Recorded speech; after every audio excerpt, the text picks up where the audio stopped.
A seemingly healthy ingredient in your everyday diet could be the cause of your bad eating habits, liver problems, and obesity. High fructose corn syrup is a sweetener used to sweeten foods and beverages, particularly processed and store-bought products.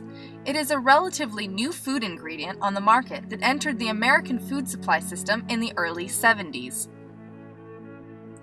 Made of 50% fructose and 50% glucose, high fructose corn syrup is a desirable ingredient for most commercial food manufacturers.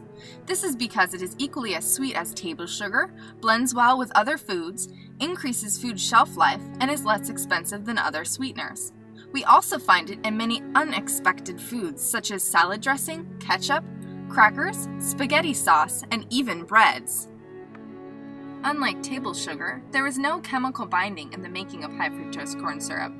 This is a manufacturer's marketing dream. This allows manufacturers to advertise high fructose corn syrup products as natural, creating a false security for this harmful sugar. Unfortunately, this common food labeling term is not regulated by the FDA.